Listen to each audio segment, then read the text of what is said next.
for them, and for me, I think through them, it's always been very clear that we have to define ourselves. And I think for me, new generation Latinos is really the same thing. A demographic of young, often affluent Hispanics are here, and for marketers, we're important, we're a valuable demographic, but it's really not what was predicted when I was growing up.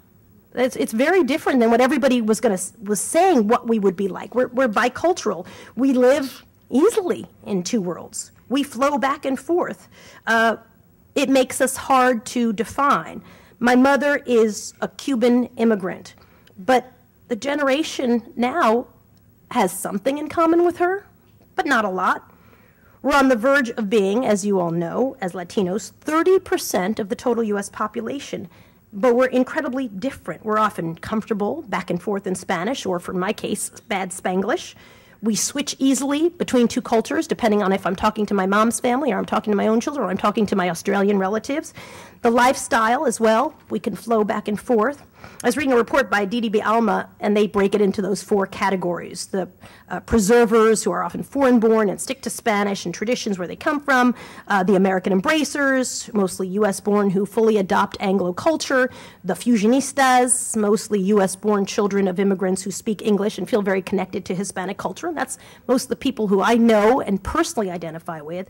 And the eclectic seekers, foreign-born, but people who pretty quickly adopt US culture. And the idea that we're this one image that can easily be defined with just one picture is impossible. It does not exist. I mean, you could pick one person out of this crowd. Are they the symbol of a Latino?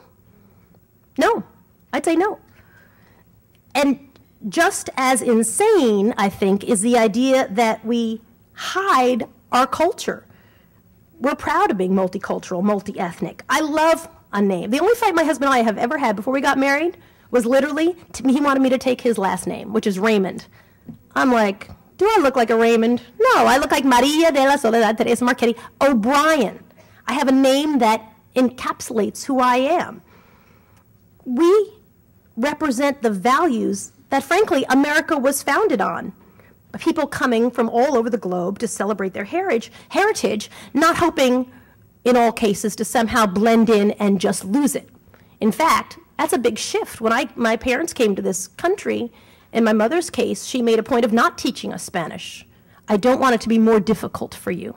I want you to blend in as much as, I'm like, I'm named Maria de la, please. You want me to really blend in? Pick a different name, for God's sakes. My friends who are Polish or German descent, or my husband, whose grandmother is Scottish, doesn't think of his heritage the same way we think of ours. This is very different than what was predicted when I was in high school. The marketing snapshot of that one face is critical because, of course, marketers love Hispanics, as we know. But as a journalist, I find the identity questions can be more confusing and more troubling. Today, as we speak, many of you know, the closing arguments are going on in that hate crime trial in Patchogue, Long Island, which is really a stone's throw from where I grew up. The case of Marcelo Lucero, an immigrant living in this country, undocumented. He was beaten and then stabbed by a bunch of high schoolers. One young man specifically is accused of stabbing him. And several of the young men involved in this have admitted to have pled guilty in the assault. The young man who they believe actually did the killing is in court today. And in the testimony that I sat in the courtroom, I heard a young man who was a bystander describe the sport of beaner hopping, which I had never heard of, beaner hopping, which literally means to go find a Mexican who you think is living in this country illegally and beat them up. And these boys had a past where they had done that all around the community because this was a population that was often too afraid to go to the police. And some who were not afraid to go to the police would be turned away. Well, nothing we can do about it. This group of young men and some of their friends who were bystanders are new generation Latinos, like us. Several of the boys talked about how they dated black girls. The young man on trial today had a girlfriend who's Ecuadorian.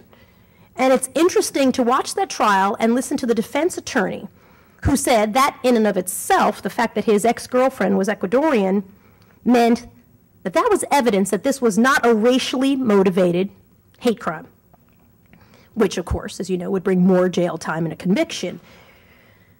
But for me, the idea that a young man could attack and kill another human being because of a hatred of a Mexican, it literally stops you short. It makes me realize how far we've come and really what a long distance we had to go. To this high schooler whose lawyer points out he had an Ecuadorian girlfriend, did he kill a man? And the man, by the way, was Ecuadorian, not Mexican, as they thought that they were picking on. Because he failed to see the humanity in Marcelo Acero, I guess that's up to a jury to decide.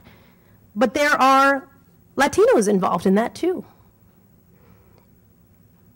One convicted now, others as bystanders, who somehow don't see a connection between the type of person they're discussing to go out and find and beat up and themselves, where they're from, where their roots are, their own grandparents. They somehow see a difference between where they are today and other people who are, in my eyes, so similar, so similar. For me, being a new generation Latino is about seeing that similarity, is about connecting, seeing my family and my experience in the story of others, regardless of what the actual details are, Ecuador or in this country, documented or not. I mean, those are TV news details, but seeing in other people a similar story, being connected to Peruvians and Cubans and Puerto Ricans and Chileans, even though we're clearly from different worlds and clearly from very different experiences too. I think one of the greatest values in being a reporter is to be able to see that kind of connection between diverse stories and identify with them, because through those identifications, you kind of can tell that story better. You have an understanding that maybe other people on the outside do not have. When our documentary Latino in America aired last year, we told the story of several new generation Latinos, and one was a young woman named Cindy Garcia, 17 years old, struggling to finish high school in a very challenging world. Her mother speaks only English. She is then, because of that, the family interpreter, the family babysitter, the family member who goes and helps in the store, the family member who's pulled out of school at every turn, the family member who nobody is actually sort of paying attention to. She lives in East LA. And nobody in her family believes at all that Cindy Garcia is going to get enough credits to graduate, and she is struggling to get there. And so when Cindy gets pregnant and seemingly frustrates her dreams and seemingly destroys her future, you cannot help but want to grab that girl and shake her. What are you thinking about? What's your problem?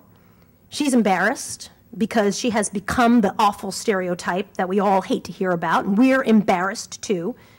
But Cindy is also a new generation Latino. She is 100% American, but with a foot rooted in another culture, that she's trying to figure out how to navigate that, how to break through and succeed, hold on to the parts that help her, and at the same time grab onto the other parts of the culture that could help her too, and free herself from the parts of the culture on both ends that are making her stuck.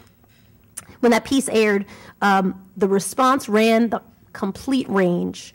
Some people loved it. They felt it was an honest portrayal of a young girl struggling to figure out how to bridge these two worlds and be successful. One woman, who was probably 28 years old, said to me, "This is my story. I have been dealing with Con Edison for my parents since I was 4 years old. That is my story." And then other people hated it. How dare you? How dare you show that picture of some girl who is knocked up? How dare you show us that way? And both responses are totally valid and accurate, obviously. The reason we identify so closely with Cindy Garcia, whether you love her or you hate her, is because we feel tied to the success of our community, and we feel tied to the failures that seem to drag us down too. We will update Cindy Garcia's story because Cindy has had her baby. She has enrolled back in high school to finish, and after her story, several people stepped forward to pay for her college education, because they said they'd never seen anybody work so hard, who they knew would not be a risk at all to give money to go on to secondary education. Stories of failure, well, let's wait till she graduates. I'm not clapping for her yet. We need to push that girl.